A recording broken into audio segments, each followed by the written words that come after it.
Hi, dreamers. Today I'm going to give you a quick update because I've got some big news to share. I have officially surpassed my crossover point and raised my predicted annual dividend income by almost $10,000 to now just over $91,000 by making just a few moves in the last 30 days. Now, how in the world have I done this? I'm about to show you exactly how. Let's dive in.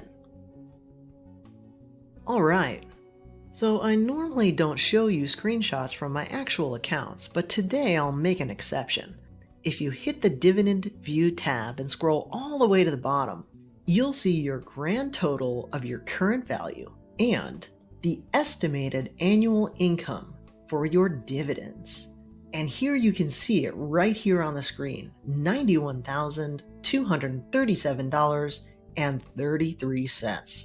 Now, how in the world did I go from $83,000 in dividend income just about a month ago to $91,237? I'm going to show you exactly how I did it. So when I last showed you my dividend portfolio update in December 22nd to be exact, I had just over $1.5 million in my account. And I started asking myself what-if questions. What if I took a very small amount of that, maybe 5%, which turns out to be just about $76,000? And what if I took that amount of money, just 5% of my total investments, and put the whole thing in JeppyQ? Now, I asked some crazy questions on Twitter like, hey, what if I put $1 million into Jeppy and just called it a day? But obviously that was a joke. And I know I don't need to be that aggressive in order to really make headway toward my $100,000 goal. So if I put just 5% of this total into JeppyQ, which has about a 12% yield right now, that would net me about $9,164. And a month ago, my predicted annual dividend income was just above $83,000. So I figured maybe I could take a small amount of my portfolio, add a cash layer on top of my already diversified and safe portfolio, and significantly juice my total dividend income, which gets me a lot closer to actually being completely free from working. And so that's why I was doing a lot of research on high yield CEFs and ETFs, which I posted a video about just in the last few weeks. So I started thinking about where could I get $77,000 from? And I started thinking within my portfolio what I could rotate stocks in the short term. So I ended selling off some stock from all of these places: GIS, Lowe's, Microsoft, Duke, Chevron, IIPR, and believe it or not, a little bit of Mo. And so in total, I raised about $47,000 out of my existing stock portfolio. In addition, I raised about $30,000 in capital in January, and I even tweeted about it. I made about $23,000 in sort of ad hoc part-time work. And you may have noticed I recently went to Vegas. You know that I'm in a freestyle mode. So if someone calls me and they want to pay for my time, pay for access to me, pay for me to, entertain them in whatever way they want, I'm evaluating those opportunities and taking them as they come. I also made $10,000 in dividends, about $1,500 in options, and another $1,000 in various other real estate, my merchandise on Etsy, YouTube, and a variety of other income sources. And so the result was, after expenses, about $30,000 I could put into the kitty.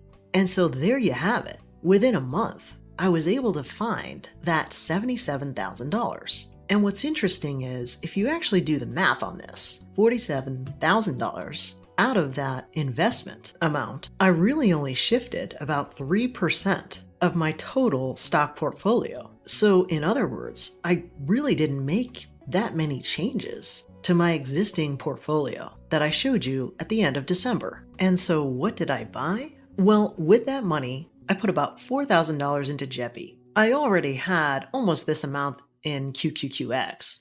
I just added a little bit to it. I added a significant amount to BDJ. I now have almost 18,000 in JepiQ. I already had BST, but added some here. And I also have now just under $34,000 in PTY, which is a bond fund. And so in total, that added about 9,000 to my annual income. Now, of course, it's not a one-to-one because as I sold off and rotated out of these stocks, they already had yields, some of them pretty high, like Mo and IIPR, but others were pretty low, like Microsoft and Lowe's. But here's the third thing that's happened over the last 30 days. I got some significant raises, which is part of the magic of dividend stocks. And some of these raises are on stocks that I have some pretty substantial positions in. So for example, I got a 6% raise on my BTI position, which I have over 3,600 shares. I got a 10% raise on Pepsi, 68 shares there, 4% on Prudential with 94 shares there. But then over 5% raise on BCE, and I have over 3,300 shares there. I also got a 6% raise from Mo with almost 3,200 shares there. And I had to mention this one, a 50% raise from Public Storage. I have only 27 shares there, but still. And those are just some of the raises I got in the last 30 days. So all of those things have helped to raise my annual dividend income to over $91,000. I think about how hard I've worked in January and February. I've been working nights, weekends, flying to Vegas, entertaining clients, and in some cases, selling my soul. But just those tiny moves that I made, just in the last 30 days, plus the dividend raises, have put me in a really nice pole position to potentially actually reach that $100,000 dividend goal that I've got for this year. Not to mention, guys, that my expenses are $90,000. So to surpass that crossover point right now at the very beginning of the year is really, really exciting. I remember those days when I made $4.25 an hour. And I've made videos about when I used to go hungry, when I was frustrated that I could not afford a cheeseburger at McDonald's. So I had to buy a hamburger because I didn't have the extra 10 cents. I am someone who has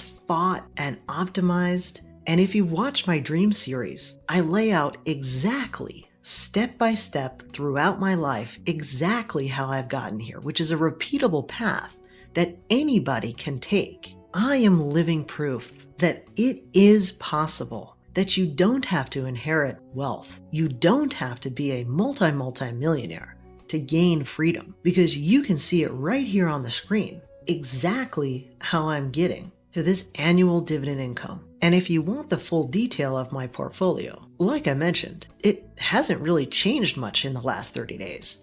Only about a 3% difference. So feel free to look at the detail in that last video. I tell you what, guys, this is only firing me up more. I am going for it this year. I am going to get to that $100,000 in dividends. And as I mentioned at the end of last year, this year I have no plan. I am doing what the universe says to do. So stay tuned, as I'm starting to get a sense of what my next adventure might be. All right, guys, if you're interested in Seeking Alpha, where I do a lot of my stock research, please feel free to check out the subscription link in my description. I'll be doing a lot more in-depth stock reviews, and you can follow along this year as we do them together. And if you're going to join me for real on the path to wealth creation, also feel free to check out my Etsy store so you can start your own dividend dream. Well, that's it for today. I hope you enjoyed this dividend portfolio update.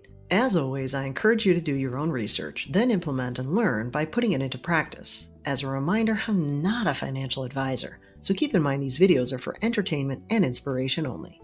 I'll see you on the flip side.